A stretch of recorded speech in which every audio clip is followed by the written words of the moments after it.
என்னமா சிரிக்கிறதுக்கா? ஐயோ செல்வி, எனக்கு எதுவும் தெரியாது. யாரும் எதுவும் சொல்ல. என்ன நடந்தது? தயவு செஞ்சு சொல்லு. நானும் அப்பாவும் ரிசப்ஷனுக்கு வந்திருந்தோம். மீனாட்சி அக்காவை காணோன்னு உங்க ஐயா ரொம்ப கேவலமா எங்க அப்பாவை பேசிட்டாரு. அப்பா அங்க இருந்து நேரா கோயிலுக்கு வந்தவர் தான். இன்னைக்கு வரைக்கும் வீட்டுக்கு வரல. சாமி முன்னாடி உட்காந்து அழுதுட்டே இருக்காரு. ஏன் என்கிட்ட எதுவும் சொல்ல? ஒரு ஃபோன் பண்ணிருக்கலாம்ல. என்ன பண்ணிருப்பீங்க? ஒரு ஃபோன் பண்ணி சொல்லிருந்தா என்ன பண்ணிருப்பீங்க? உங்க அப்பாவுக்கு பயந்து உலகத்தை மறந்துட்டு வீட்லயே உட்காந்துருப்பீங்க. செல்வி, உன் கோவம் எனக்கு புரியுது. ஆனா என்ன? சும்மா போங்க. எங்க அக்காவை கல்யாணம் பண்ணிக்கிட்டா நாங்க எல்லாரும் உங்களுக்கு அடிமையா?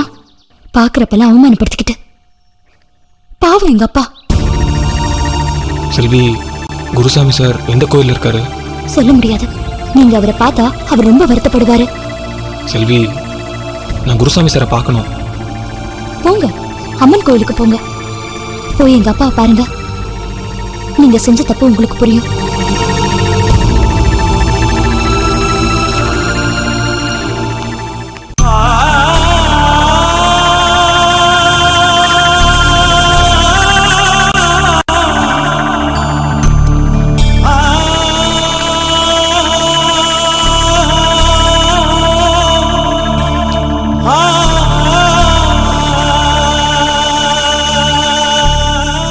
சார்,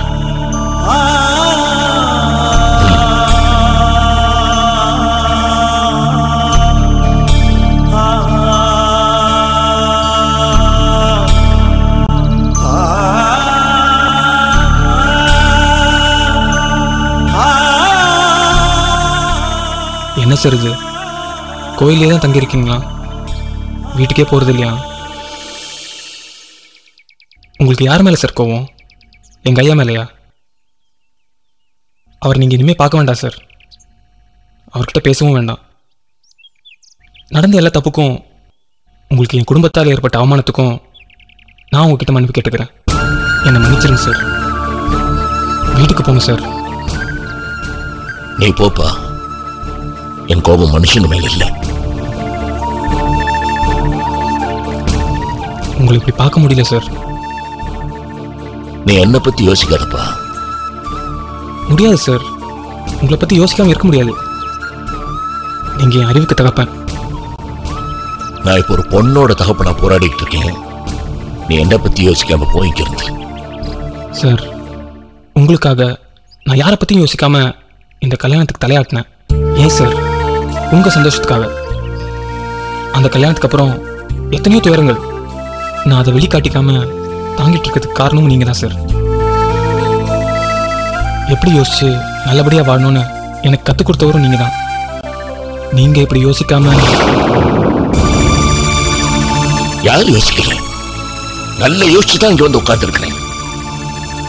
அடிமேல் அடி வாங்கின வேற எங்கப்பா போவான்?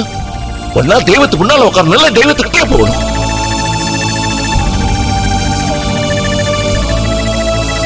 சார், மீனாட்சிக்கு நீங்க எங்க இருக்கீங்க, வீட்டுக்கு போறது இல்லைன்னு தெரிஞ்சா வந்துடும் சார். நீ அவளுக்கு விளக்கி சொல்லு. உங்க விருப்பம் தான் என்ன சார்? என்ன நடக்கணும்னு இந்த போராட்டம்? நீயும் மீனாட்சி சந்தோஷமா இருக்கணும். எப்ப ஒரு ஒரசலும் காயம் இல்லாம நீங்க நிம்மதியா இருக்கீங்க என் உள் மனசுக்கு தோணுதோ அப்பதான் இந்த சந்நிதி விட்டு நான் வீட்டுக்கு போவேன். ஏன்பா பேசாம இருக்கேன்? உண்மையை பேசுறதா பொய் பேசுறதான்னு யோசிக்கிறேன் சார். நான் உங்ககிட்ட எப்பவுமே பொய் பேசினதில்ல. உனக்கு மீனாட்சிக்கு என்ன பிரச்சனை? சொல்லு சக்தி. உன் முகம் என்ன ரொம்ப பதட்டப்பட வைக்குது. உங்களுக்குள்ள என்ன பிரச்சனை? எங்க கல்யாணம் தான் சார் பிரச்சனை.